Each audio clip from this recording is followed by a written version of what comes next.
በስመ አብ ወወልድ ወመንፈስ ቅዱስ አሐዱ አምላክ አሜን።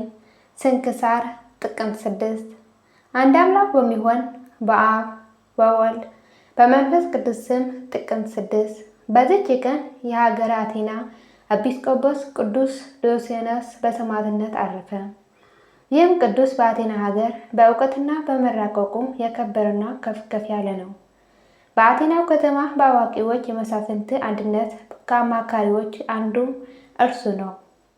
ቅዱስ ሐዋርያ ጳውሎስም ወደዚያ በደረሰ ጊዜ ሃይማኖቱን አስተምሮ የክርስትና ጥምቀትን አጥምቆ በአቴና ሀገር ኤጲስቆጶስ አድርጎ ሾመው። ብዙ ድርሳናትም ደረሰ።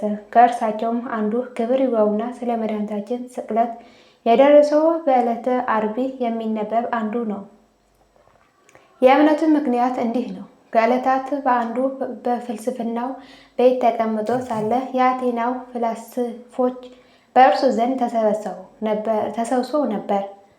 እርሱም ለሁሉም አለቃ ስለሆነ በዓርብ ቀንም ቀትር ሲሆን ፀሐይ ጨለመ፣ ታላቅ ንውጽውጽታ ሆነ። አሕዛብ ሁሉ ደነገጡ፣ እጅግ ፈሩ። ቅዱስ ዲዮስቆሮስም በዓለም ውስጥ የሆነውን ጌታችን ሆይ አስረዳን ብለው ጠየቁት። እርሱም ፀሐይ፣ ጨረቃ፣ ከዋክብት መረመረ። ጸጥ ብለው አገኛቸው። ደግሞ ባህሮችን፣ ጥልቆችንም በዓለም ዙሪያ ያለው የውቅያኖስ ባህር መረመረ። እርሱም ጸጥ ብሎ አገኘው። ከዚህም በኋላ አርስጣላስ የሚባል የፍልስፍና መጽሐፍትን አንስቶ ሲመራመር በውስጡ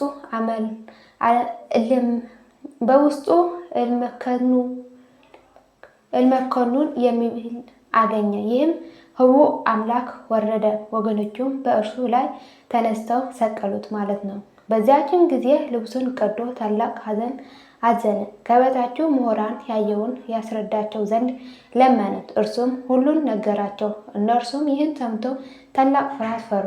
ደቀ መዝሙሩ ኡሲፎስንም የሆነውን ሁሉ የዚያችም ቀን ሰማ። ሰዓቷን፣ ወርዋን፣ ዘመኗንም እንዲጽፍ አዘዘው። ዳግመኛም በጣዖታቱ ቤቶች በደጃፋቸው እልመከኑን እያሉ እንዲጽፉ አዘዘ። ከ14 ዓመትም በኋላ ቅዱስ ሐዋርያ ጳውሎስ ወደ አቴና ሀገር መጣ። ክብር ይግባውና የመድኃኒታችን የጌታችን የኢየሱስ ክርስቶስ መውረዱን ከእመቤታችን ከቅድስት ድንግል ማርያም ከሥጋዋ ሥጋ ከነፍሷ ነፍስ ነስቶ መወለዱን፣ መከራ መቀበሉን፣ መሰቀሉና መሞቱን፣ በሦስተኛው ቀን መነሳቱን፣ ማዕረጉን በሕያዋን በሙታን ለመፍረድ ዳግመኛ መምጣቱን አስተማረ። የአቴና ሰዎችም የሐዋርያው ስብከት በሰሙ ጊዜ እጅግ አደነቁ። ወደ ዲዮናስንም ሮጠው እንዲህ ብለው ነገሩት። አንድ ሰው ዛሬ ወደ ሀገራችን መጥቶ እኛ የማናውቀውን ወይም ከእኛ በፊት የነበረ አባቶችን የማያውቁትን በአዲስ አምላክ ስም አስተማረን። ዲዮስቆሮስም ልኮ ሐዋርያ ጳውሎስን ወደ እርሱ አስመጥቶ በሀገራቸው ውስጥ በአዲሱ አምላክ ስም አስተማረን። ዲዮስቆሮስም ልኮ ሐዋርያ ጳውሎስ ወደ እርሱ አስመጥቶ በሀገራችን ውስጥ በአዲስ አምላክ ስም የምታስተምረው ምንድን ነው አለው። ቅዱስ ጳውሎስም በአደባባያቸው መካከል አልፌ ሲሄድ በአማልክቶቻቸው ቤቶች በደጃፍ ላይ እልመከኑን የሚል ጽሑፍ አየሁ። ይህም የማይመረመር አምላክ ወረደ ማለት ነው። እኔም ለእናንተ የምሰብከው ይህ ነው ብሎ መለሰ። በዚያም ጊዜ ከ14 ዓመት በፊት የጻፈውን ያን መጽሐፍ ያመጣው ዘንድ ኡሲፎን አዘዘው። ሁለተኛም ጊዜና ወራቱን ሐዋርያውን ጠየቀው። እርሱም በመጋቢት ወር በ27 ዓርብ ቀን በ6 ሰዓት ክብር ይግባውና ጌታችን ኢየሱስ ክርስቶስ ያን ጊዜ እንደተሰቀለ፣ ፀሐይም እንደጨለመ፣ ምድርን እንደተዋጠች አስረዳው። የአቴና ሰዎችም ይህ በሰሙ ጊዜ ከቅዱስ ዲዮስቆሮስ ጋራ ክብር ይግባውና በጌታችን በኢየሱስ ክርስቶስ አመኑ። የክርስትና ጥምቀትም አጠመቃቸው። ዲዮናስዮስም በእነርሱ ላይ ኤጲስቆጶስ አድርጎ ሾመው። የቤተ ክርስቲያንም ሥርዓት የተረጎመው እርሱ ነው። ከዚህም በኋላ በባህር አቅራቢያ ወደ አለ ሀገር በመሄድ በሐዋርያት ዘመን አስተማረ። ብዙ ወገኖቹ ክብር ይግባውና በጌታችን አሳመነ። ድንቆች የሆኑ ብዙዎች ተአምራትን አደረገ። ከሃዲ ንጉሥ ጠማትያኖስም ይዞ ጽኑ ስቃይን አሰቃየው። ከዚህም የከበረች ራሱን በሰይፍ ቆረጠው። የተቆረጠች ራሱን በእጁ ይዞ 2 ምዕራፍ ያህል ጎዳና ተጓዘ። ሁለተኛም የደቀ መዛሙርቱን የኡሲፎስና የኡርያኖስ ራሳቸውን ቆረጠ። የሰማዕትነት አክሊልን በመንግሥተ ሰማያት ተቀበሉ። ለእግዚአብሔር ምስጋና ይሁን። እኛንም በሰማዕታት ጸሎት ይማረን፣ በረከታችን ከኛ ጋር ትኑር ለዘላለሙ አሜን።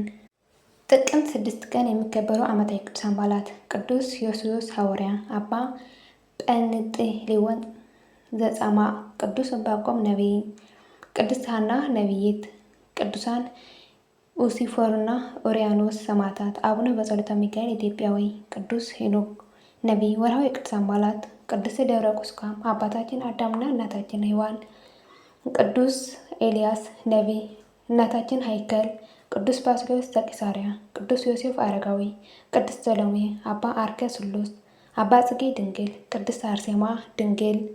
የሁሉም ቅዱሳን በረከትና ረድኤት ምልጃና ጸሎታቸው ከመላ ሕዝበ ክርስቲያን ጋር ለዘላለሙ ጸንቶ ይኑር አሜን። አሜን። አቡነ ዘበሰማያት የተቀደሰ ስምከ ትምጻእ መንግሥትከ ወይኩን ፈቃድከ በከመ በሰማይ ከማሁ በምድር ሲሳየን ዘለነ ሀኒ ምድግ ለነ አበሳነ ወጌጋየነ ከመ ንሕነኒ እግዚአብሔር ለነ ኢታብያን እግዚኦ ውስተ መንሱት አላ አድኅነነ ወባልሐነ እምኩሉ ኩይስ መዛኬ ኢቲ መንግሥት ኃይል ወስብሐት በሰላመ ቅዱስ ገብርኤል መልአኩ እግዚእ ማርያም ሰላም ለኪ ድንግል በኅሊናኪ ወድንግል በሥጋኪ እም እግዚአብሔር ጽባኦት ሰላም ለኪ ብሩክት እምአንስት ወብሩክ ፍሬ ከርሥኪ ተፈሥሒ ፍሥሕት ኦ ምልዕተ ጸጋ እግዚአብሔር ምስሌኪ ሰአሊ ወጸልዪ ምሕረተ ወእንታነ ሀበ ፍቁር ወልድኪ ኢየሱስ ክርስቶስ ከመ ይስረይ ለነ ኃጣውኢነ ለዓለመ ዓለም ለዘላለሙ አሜን።